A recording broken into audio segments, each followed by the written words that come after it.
Welcome to my channel.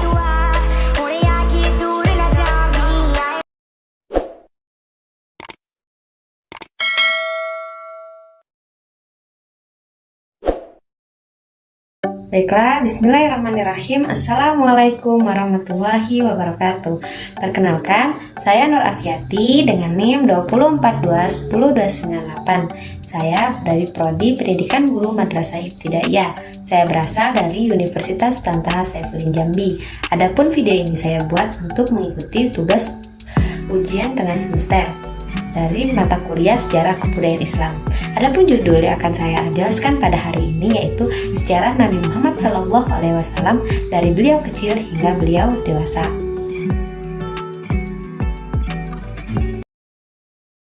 Nabi Muhammad SAW lahir pada tanggal 12 Rabiul Awal pada malam Senin di kota Mekah pada tahun Gajah. Ayah beliau, Nabi Muhammad SAW, wafat pada saat Nabi Muhammad sedang berada dalam kandungan yang berusia 7 bulan. Ayahnya yang bernama Abdullah dan ibunya yang bernama Aminah. Setelah Nabi Muhammad lahir, beliau dibawa ke dusun Bani Sa'ad. Nabi Muhammad diserahkan kepada Halimah, seseorang dari dusun Bani Sa'ad, supaya beliau disusukan dan diasuh di dusun itu tersebut, sesuai dengan adat kebiasaan yang telah berlaku dalam lingkungan para bangsawan Quraisy pada masa itu. Adat kebiasaan para bangsawan Quraisy bertujuan agar anak itu dapat hidup di dalam udara padang pasir yang bersih dan dalam suasana yang merdeka. Nabi Muhammad disusukan dan diasuh oleh Halimah. Tetapi berselang beberapa hari, banyak kejadian-kejadian yang terjadi di antaranya. Keadaan rumah tangga dan keluarga Halimah tampak kelihatan bahagia. Air susunya yang untuk disusukan kepada Nabi Muhammad bertambah banyak. Kambing miliknya bertambah gemuk dan keadaan segala sesuatu miliknya bertambah baik. Kira-kira setelah 2 tahun Nabi Muhammad disusui dan diasuh oleh Halimah, dan sesudah beliau dihentikan menyusu, lalu oleh Halimah diantar kembali kepada ibunya Aminah. Adapun kejadian yang aneh pada saat tersebut, sebuah hadis yang diriwayatkan oleh Anas mengatakan bahwa malaikat Jibril mendatangi Nabi Muhammad SAW di saat beliau sedang bermain-main dengan anak-anak lainnya.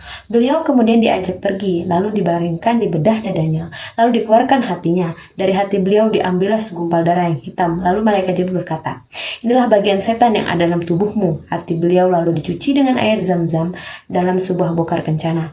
Kemudian diletakkan kembali pada tempat semula, lalu darah beliau ditutup kembali. Anak-anak lain yang bermain-main dengan beliau lari menemui ibu susuan dan memberitahukan bahwa Muhammad SAW mati dibunuh orang.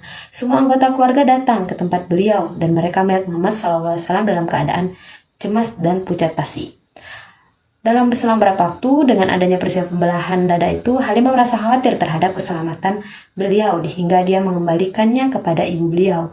Maka beliau hidup bersama ibunda tercinta hingga berusia 6 tahun. Aminah merasa perlu mengenang suaminya yang telah meninggal dunia dengan cara mengunjungi kuburannya di Yastrib. Maka dia pergi dari Mekah untuk menempuh perjalanan sejauh 500 km bersama putranya yang yatim, yaitu Nabi Muhammad SAW, disertai pembantu wanitanya yaitu Ummu Aminah. Abdul Muthalib mendukung hal ini. Setelah menetap selama sebulan di Madinah, Aminah dan rombongannya siap-siap untuk kembali ke Mekah. Dalam perjalanan pulang itu dia jatuh sakit dan akhirnya meninggal dunia di Abwa yang terletak antara Mekah dan Madinah. Kemudian beliau kembali ke tempat kakeknya Abdul Muthalib di Mekah. Perasaan kasih sayang di dalam sanubarian terhadap cucunya kini yatim piatu semakin terpupuk. Cucunya yang harus menghadapi cobaan, baru di atas lukanya yang lama hatinya bergetar oleh perasaan kasih sayang yang tidak pernah dirasakannya, sekalipun terhadap anak-anaknya sendiri. Pada usia 8 tahun, lebih 2 bulan 10 hari dari umur Rasulullah SAW, kakek beliau meninggal dunia di Mekah. Abdul Muthalib sudah berpesan menitipkan pengasuh sang cucu kepada pamannya Abu Thalib, saudara kandung bapak beliau.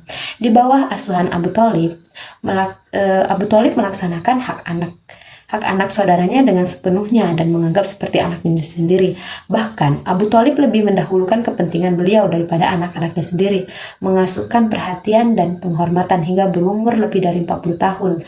Beliau mendapat kehormatan di sisi Abu Thalib, hidup di bawah penjagaannya, rela menjalani persahabatan dan bermusuhan dengan orang lain yang membela diri beliau. Meminta hujan dengan wajah beliau. Ibnu Ashkir mentaksir dari Julmah bin Arafah. Dia berkata, tatkala aku tiba di Mekah, orang-orang sedang dilanda penceklik. Orang-orang Quraisy berkata, wahai Abu Thalib, lembah sedang berkekeringan dan kemiskinan melanda. Marilah kita berdoa meminta hujan. Maka Abu Thalib keluar bersama seorang anak kecil yang seolah-olah wajahnya adalah matahari yang membawa mendung, yang menampakkan awan sedang berjalan-jalan pelan. Adapun sejarah Nabi Muhammad pada masa remaja, beliau bepergian ke Syam. Di tengah keluarga Abu Thalib, Muhammad SAW tumbuh dan dibesarkan sejalan dengan bertambahnya usianya. Bertambah dengan kesadaran yang mendalam mengenai segala sesuatu yang ada di sekitarnya. Ia berniat keras ingin membantu kesukaran pamannya. Karena banyak anak dan sedikitnya harta yang dimiliki, ketika Abu Thalib memutuskan hendak berdagang ke Syam, Nabi Muhammad SAW dengan tekad bulat hendak turut pergi. Ketika itu beliau mencapai usia 13 tahun.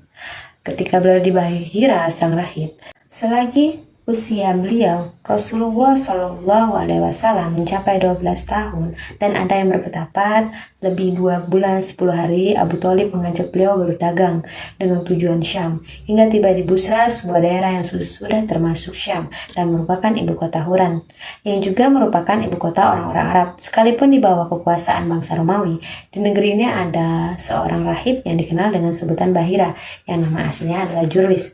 Sambil memegang tangan beliau, sang rahib berkata, orang ini adalah pemimpin semesta alam. Anak ini akan diutus Allah sebagai rahmat bagi seluruh alam. Abu Thalib bertanya, dari mana engkau tahu hal itu? Rahib Bahira menjawab, sebenarnya sejak kalian tiba di Akabah, tak ada pepohonan dan bebatuan pun, melainkan mereka tunduk bersujud. Mereka tidak sujud melainkan kepada seorang nabi. Aku bisa mengetahuinya di cinambu nubuah yang berada di bagian tulang rawan bahu yang menyerupai buah apel. Kami juga bisa mendapatkan tanda itu dalam kitab kami. Pada usia 15 tahun, meletus perang fajar antara pihak Quraisy bersama Kinanah dengan komandan yang dipegang oleh Harb bin Umayyah berhadapan dengan pihak Qais Ailan. Perang ini bagi orang Quraisy merupakan upaya untuk mempertahankan kesucian bulan-bulan haram, Zulqa'dah, Zulhijjah, Muharram, dan Rajab, dan tanah-tanah suci. Lambang-lambang kesucian ini merupakan sisa peninggalan agama Nabi Ibrahim alaihissalam yang masih tetap dihormati orang-orang Arab. Setelah Islam datang, tradisi Nabi Ibrahim alaihissalam dikedudukan oleh agama ini. Pada saat itu, kota Mekah sudah tidak ada keamanan lagi. Kekuasaan pihak Quraisy tidak sanggup menjamin keamanan para penduduk Mekah dan sekitarnya.